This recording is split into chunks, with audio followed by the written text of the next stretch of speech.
Hey everyone, it's time for what sold in March of 2024. March was an interesting month. It was a lot better than February. I complained kind of hard about February, even though we still, did just fine. But we were up 22% over February. So the spring is looking like it's going to be a little bit better. We have been in acquisition mode, picking all kinds of stuff, working with our sourcing partners, picking stuff from literally the trash. There still haven't really been any yard sales happening yet. So actually, there aren't really that many yard sales at all anymore. In Vancouver, it feels like, but we go to them when we can. We did go to a couple and didn't find anything. So we've been getting really creative with our sourcing and it's been paying off. So I'm going to show you some of the cool things that we sold in March. I will show you some of our best sales. Somebody commented on the video for February, what sold was like, what am I doing selling all of these or watching other YouTubers selling $10 and $20 items when here you're selling things for hundreds of dollars? And it is part of the philosophy that I talk about to always try and increase your average selling price. The higher prices your items are selling for, the less work you're doing overall to sell each item. So the amount of work that you put into selling a $10 or $15 item is really not significantly less than the work it takes to sell a $50, $100, a $700 item, or $1,000 item. Like sometimes you want to spend a little bit more time on your photos, a little bit more time on your listing description on expensive things so that people are confident and really understand what they're getting. But on the whole, it doesn't take a significant amount of extra time to list expensive items. And if you get better at sourcing and find some good sourcing opportunities, you will be able to pick those 3 and 4 figure items. And if you're trying to scale your reselling business, that is probably the number one thing that you should be working on. And that's not to disparage anybody who sells $15 or $20 trinkets. There's absolutely nothing wrong with that.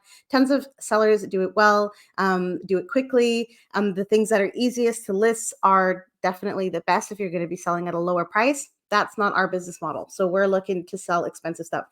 But because of that comment, I thought about it and I was like, I've got to present at least a couple of things to you that are just like average kind of whatever sales. So you're going to see those in this video too. So I'm going to share my screen and I've got about, I don't know, 15 cool things to show you. So let's get right into it. All right, I'm sharing this one. This is kind of a silly little thing. So last February, a year ago, February, we bought a couple of storage lockers over on the island, and we did really well with the items inside. One of the people whose units it was had a lot of computer equipment and lots of like computer cooling and things like that, fans and all of these little bits of hardware.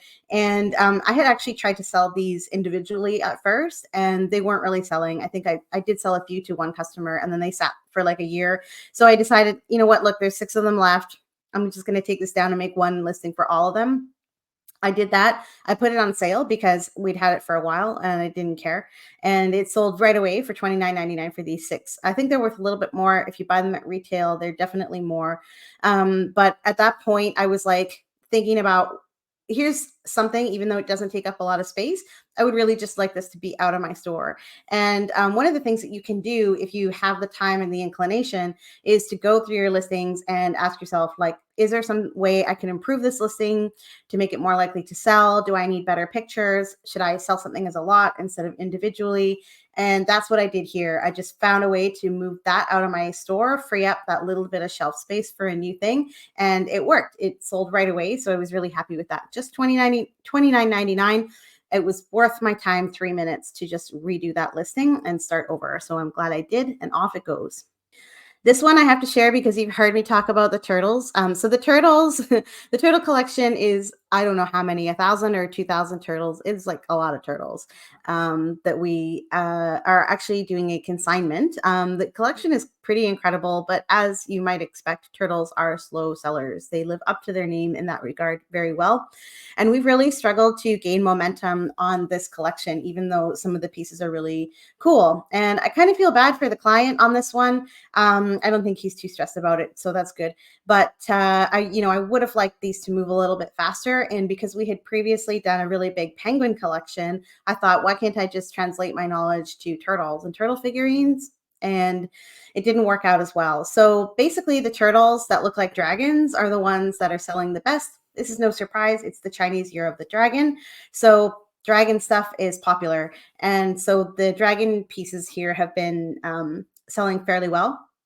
The other challenge that we have with this consignment is I really have no idea what anything is worth. A lot of the stuff in the collection was kind of the kind of thing you might purchase from Winners or 10,000 Villages or gift shops. And mixed in with that were a lot of, higher value, nicer items, but they weren't necessarily signed by any particular artist, or they were made of stones that we couldn't identify or assess the quality of. So pricing these items has been a huge, huge challenge. So I've been very aggressive with how I've done it. I was fortunate to get full price for this one, but pretty much what I do is I just list these and then I put them on 20% off right away to try and engage with some buyers. I also usually put best offer on the turtles right away because I'm not confident about the pricing. I do want a buyer to come and tell me what they think it's worth. In this case, I got this one sold for $34.99. This turtles have been selling kind of between $30 and I think the highest price one we got was 200. I want to say 200 and something. So that's great, but they're slow, and we have about 10 bins, 10 Rubbermaid totes full of these things, and I'm trying to figure out how to make them move. So I will continue to try, but this one is pretty cool, made of brass, and it was a fun one to ship off. Okay, so back to the back to the expensive stuff. So I probably spoke about this back in February when I think it was when I was doing the what sold in January video. Was a whole bunch of arthroscopic cameras, tools, hand tools, and things like that from, I guess, a surgical office that had closed down, and we managed to procure a bunch of the items from this practice, and we didn't really know what they were. And again, they're hard to price because these are very expensive medical instruments that when you find the manufacturer's website and go to buy them, the price isn't there. You have to request a catalog, it's that kind of thing. So finding sold comps on these was a bit challenging. I knew that some of these were really good brands. It's not like there's dollar store versions of like things that are used for shoulder surgery. So you can pretty much assume that all of this stuff is going to be relatively high end. This I didn't really know what to do with. So I listed it for $1,000. It was a bunch of incomplete sets of different instruments from different makers. And it took, I guess, a couple of months to sell, I think. Let me just see how long it was listed. Oh, yeah, January 29th is when I listed it. And it sold March 9th. Okay, so 5 or 6 weeks to sell. I did put it at 25% off. I think if I remember correctly, we were having a slow weekend of sales and I was frustrated. And Johan said, why don't you just put those surgical tools on for 25% off? And I was like, okay. And I did, and they sold right away. So there we go. That was a nice sale to bump up that week. This one is so fun. Bay blankets, Hudson's Bay blankets. I don't need to say that they're a bolo. I think most people know, especially in Canada, know to look for Hudson's Bay blankets. Some of them are really popular, especially the larger ones. If they're in good condition, which can be hard to find because they are made of wool, they tend to get holey. This one was in really nice condition, and I did end up having to sell it on sale. I felt like it went a little bit less than its value. I really felt like this was a $300 blanket, but in the end, whatever. I put it for 25% off and I got a price, and I think that the buyer was happy. This one had a really beautiful, rich, kind of emerald green color to it. It was really cool. I'm not into wool blankets, or I probably would have kept it. So I hope the buyer was happy there. $225. Obviously, you never want to pass those up at yard sales if you see them. Okay, Joan Rivers. Okay, Joan Rivers jewelry. I was like today years old when I found out that anybody cared about this stuff. We made a purchase of a whole bunch of fashion items early in March, and it had a lot of this Joan Rivers costume jewelry in it, which I did not know anything about. Obviously, I'm aware that certain types of costume jewelry are popular, but I don't necessarily pay attention to what brands. I'm not a big jewelry seller. I don't spend a lot of time on this stuff. But when we started looking up Joan Rivers, we were like, oh, this stuff actually does sell for quite a bit. And this was the largest and heaviest piece out of the group of items that we bought. And I couldn't find anything like it. You can occasionally find these individual egg charms selling. I didn't even want to count how many were on this chain. I could clearly see that it's a lot. but I didn't count them. And I couldn't find a comp. And I knew we were going to do really well on flipping this collection. So this was the first thing that I listed from it at 349, and it probably sold in about an hour, which is always what I think is just a little bit too fast. Like overnight or like a week, I'm kind of comfortable with, and I feel like I've priced it right. But if it sells in, an hour or less, then it's highly likely that I gave this away too cheap. And another reason that I think that is because we started to list other pieces from this collection, and some of them sold for crazy money. So this one it's just a brooch. That's it. It's got Swarovski crystals in it. It's very pretty. I mean, it's very striking. It's not something I would ever wear, but I put this one up for 275. This one sold overnight, and we've gotten through a few others. They're kind of all selling like maybe from the $40 range up to like $200, depending. And there's other costume jewelry in this collection from different brands that's doing okay as well. So this was something, again, there's always a category that you don't know about. You don't know anything about it, and you're going to learn. And so this was something I didn't know anything about, and now I know. It's definitely something to pick up. I mean, this jewelry is bright, it's brilliant, it draws attention, it's loud, it's just like Joan Rivers. So if I saw it at a yard sale or estate sale, even not knowing what it was for the right price, I probably would have picked it up. I think at some point in my life I was going to learn about this if it wasn't this time around. But there you go, Joan Rivers jewelry. Also, pay attention to that if you can pick it up.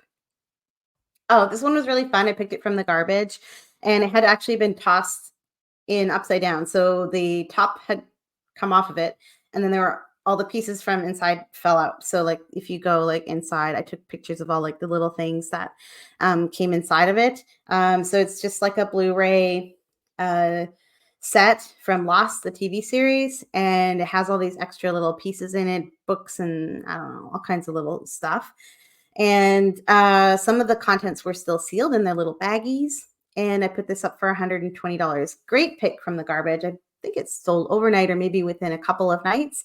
I was really happy to see that one go. Okay, these are kind of neat. So, if you spent time in Vancouver in the 1990s, then you knew of a store called Charlie's.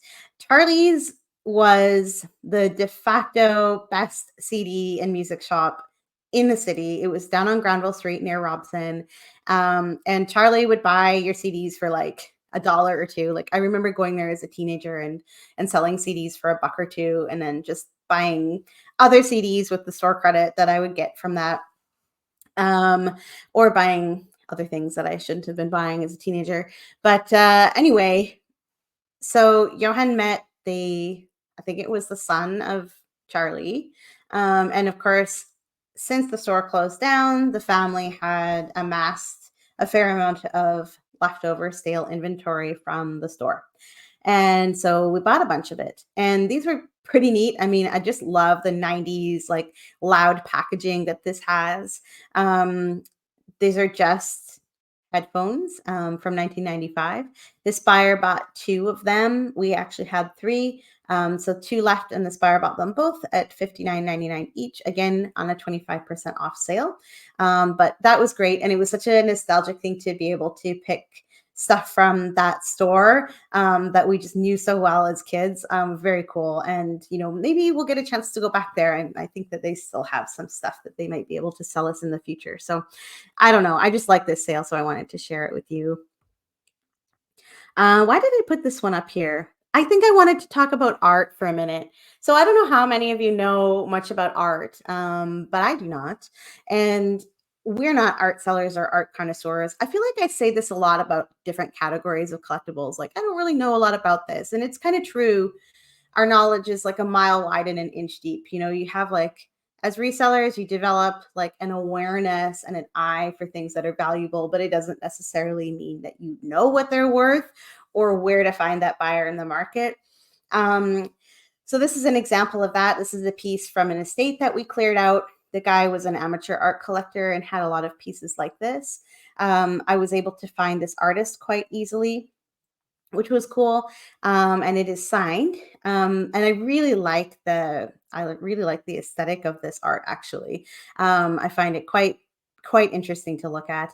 And this one, I guess the buyer did too, because this only sold, I think, in a couple of weeks, for 150. And this was a pretty small piece. Like it was, let's look down at the listing, 12 and a half by 14 and a half to the outer edges of the frame. So a pretty small piece. So very easy to ship. Larger framed art, we tend to try to sell locally because it's difficult to ship art and there's a lot of things that can go wrong in transit. So we try to stick to smaller pieces on eBay, and I was happy to see this one go for 150. Again, this was one I had no idea how to price it. I was able to find examples of this print on like art cards and in a couple of different places, but I could not find a signed print of it.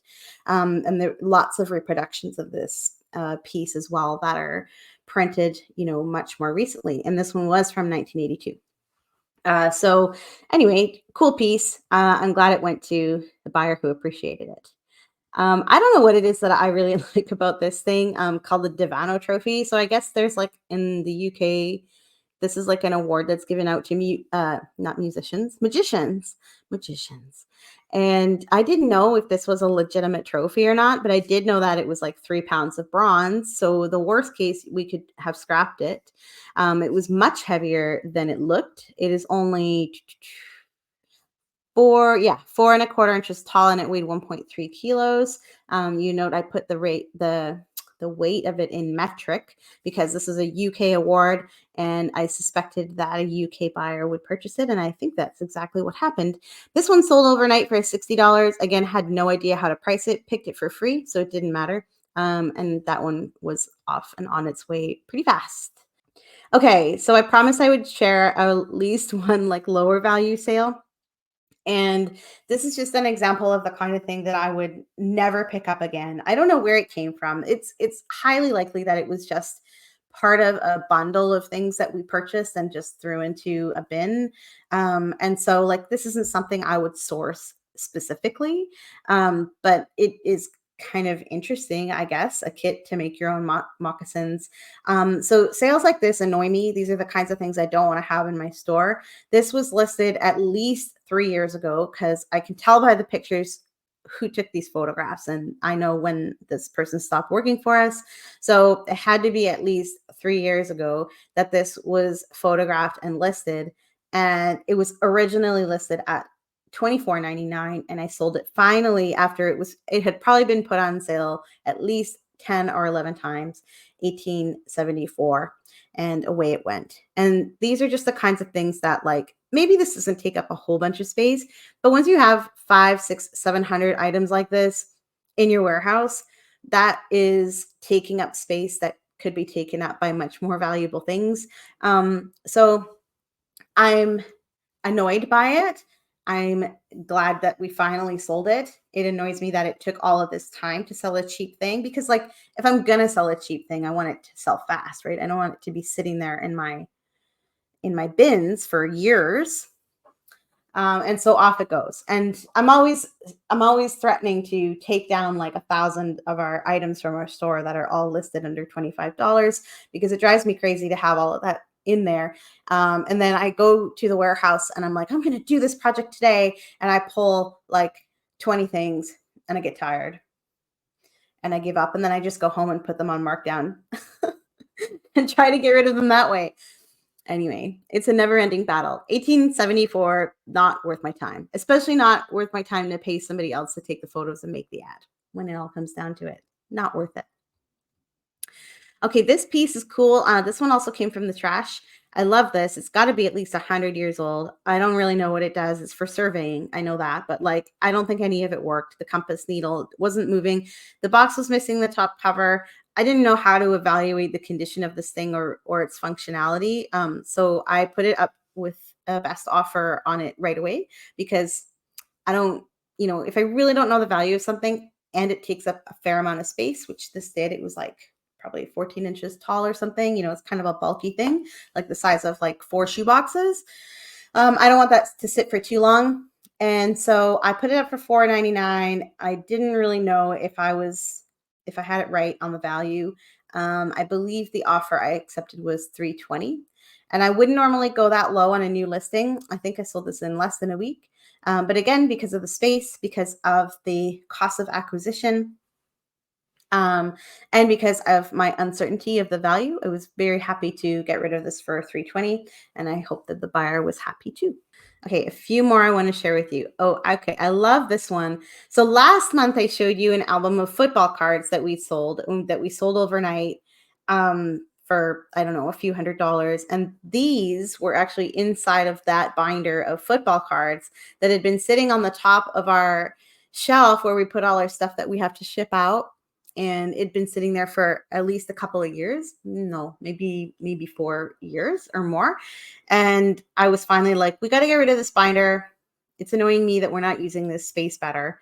And we sold that binder right away. We sold something else that was in there right away. And I finally sold these for 225.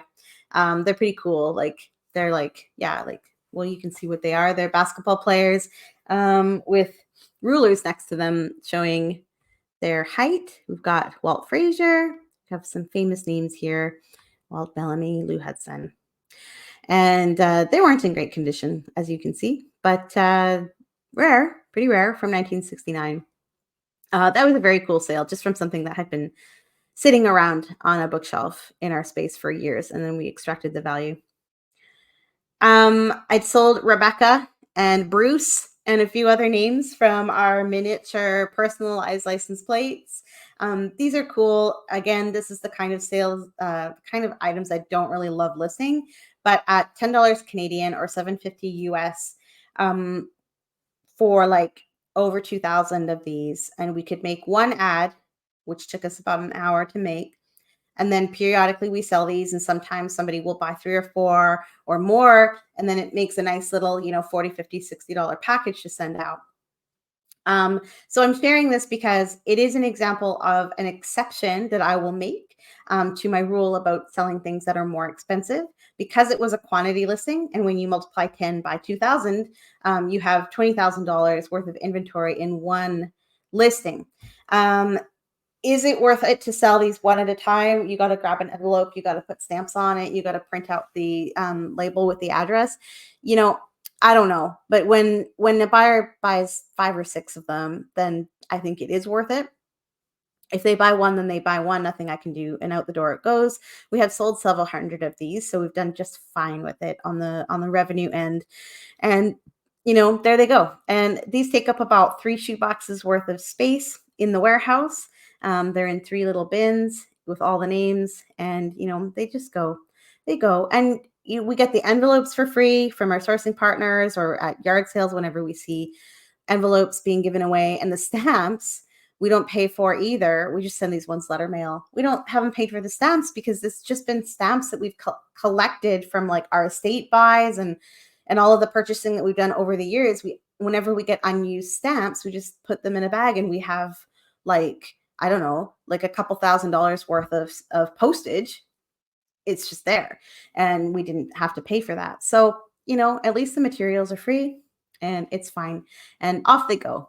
Every month we sell, at least a dozen, and that's great. Let's see. Do I just have one more? Yeah, I just have this last one to show you. These are kind of cool. So me and Johan love beer. It's no secret. And Voodoo Ranger is actually an IPA that I particularly enjoy for New Belgium Brewing.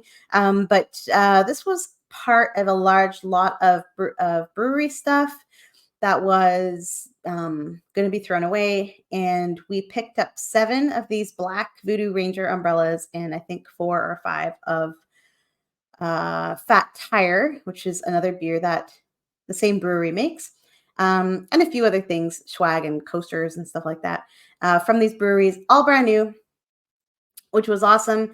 And of course, with it being spring and patio season coming, this is the kind of thing that is likely to sell. So these sat for like about a month. I think I posted them February 15th, and they started selling right around the end of March.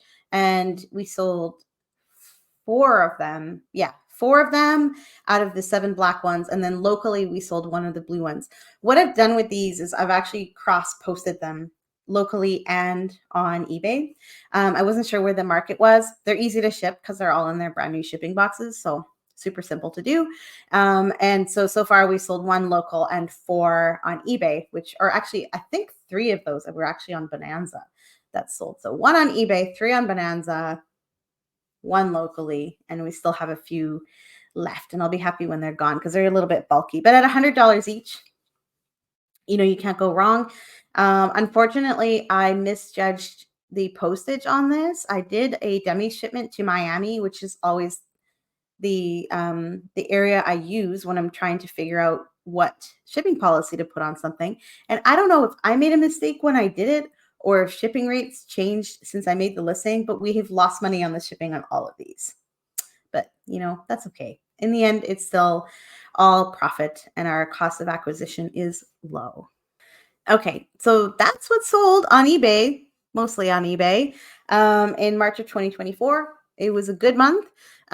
This April is off to a pretty good start too. I'm happy with the way that things are going because we did acquire so much stuff in March, and that is starting to sell in April. So we're keeping extremely busy, and we are still looking for some support in our warehouse, part-time or full-time. We're open to both. So if you know of anybody in the Vancouver area who might enjoy working with us, please send me a note and connect me with them.